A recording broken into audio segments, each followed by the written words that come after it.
This video is about one book, this fashion doll clothing, which is the best of the 3 books I have, because it has several different patterns in 3 different sizes, and in addition to sort of specific dress patterns, it has all the basic patterns for shirts and jackets, dresses, skirts, so you can take a basic pattern and modify it in any way you wish. It's much easier to have a starting point than start from scratch. Let's see, we can take the first one. I'm going to show you this. I have made this dress and I'll be showing you my version next. Well, this dress isn't quite like in the book, because this fabric was really hard to sew.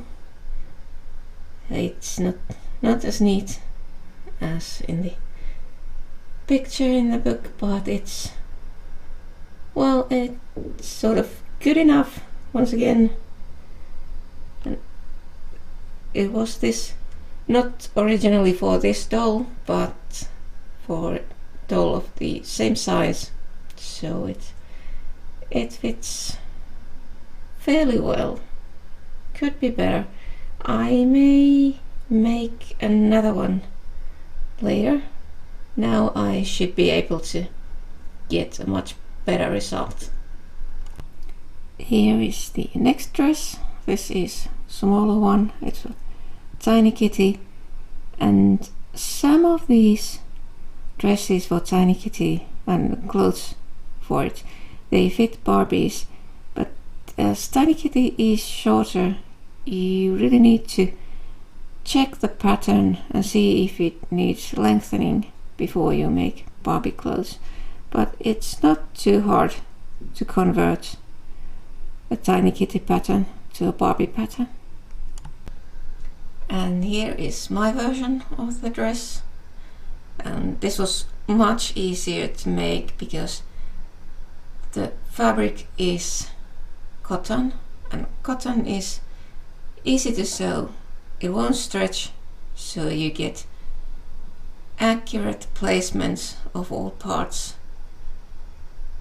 It's easier to get the result you want, one that resembles what you can see in the picture in the book.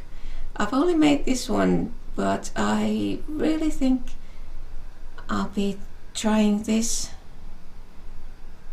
in another size at some point.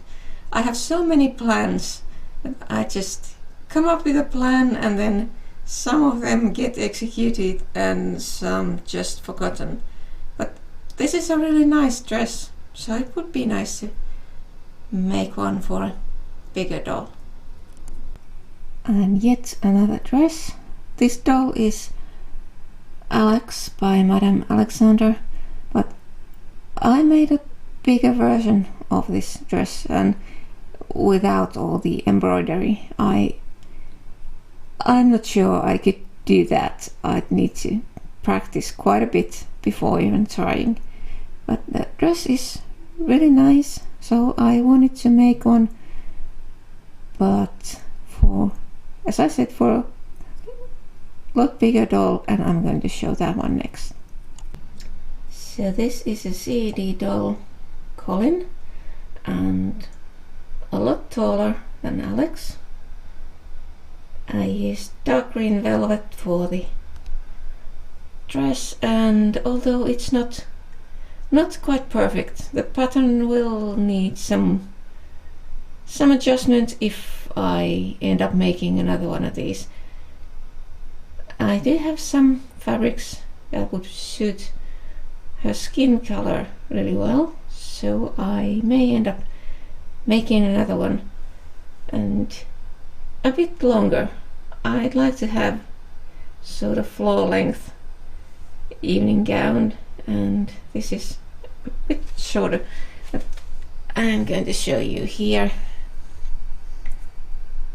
the shoes. I made these quite some time ago. These were the only ones that really fit the color of this dress. It's should be darker green, but I didn't have anything else in green except these, so she's wearing those for now. I may end up making her a better pair of shoes to fit this dress. We'll see. So when I made the dress for Colin, I had to resize the pattern quite a bit, but in addition to resizing, there's the modifying of the basic patterns, like you can see here. There's basic blouse, basic jacket, long pants for 16-inch fashion dolls. So one outfit I have made is, here you can see the basic jacket pattern. It's really basic, but good starting point when you start making clothes. And then there are the long pants, and I have used both of these patterns, well, as they are. At the time when I was making the outfit, I really didn't know anything about modifying patterns, so I just used the patterns as they are. But now I know what I can do with these basic patterns, so I should be able to make much more interesting outfits for the dolls. Well, let's take a look at the suit I made for a 16-inch doll with these patterns. And this is the Wicked Witch by Tonna Dolls, and as you can see, she's in pinstripe. Could fit better, but that's one thing I can fix now that I know how to modify patterns. So I'll be able to make a better suit for her at some point, once again, if I have enough motivation and energy. And you can see there are some jewelry I have made. This necklace, and I'm not quite sure where the earrings came from, and it looks like that one is going to fall off. I need to put it back.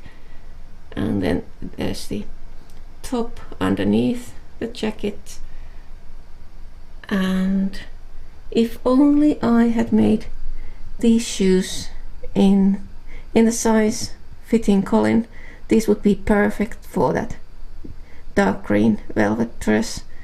But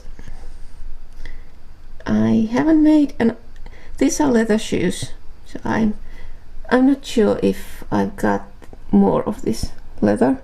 Might. So I could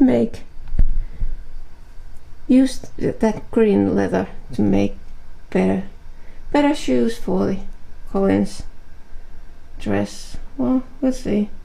But this is what you can do with the basic patterns. And here is a little bonus clip. I'm not that good at knitting, but I did manage to make this dress for a Silkstone Barbie. I have made some other dresses. It's sort of like you just need practice. I've made quite a few knitted dresses before this, so this is getting to be sort of acceptable quality. Like I'm saying, always say good enough. And then there's the shoes. These were part of a set. I think there were some 6 or 7 of like 3 or 4 this type of shoes, and then a few slingbacks in that set. And they fit Silkstone Barbies, which is why I got that set, because the regular Barbie shoes don't always fit. Some of them do, some of them don't. But I may make a separate video later just showing clothes I have made myself, either without any pattern or pattern I have created. And there are some pattern available for free on my website, so you might want to check that.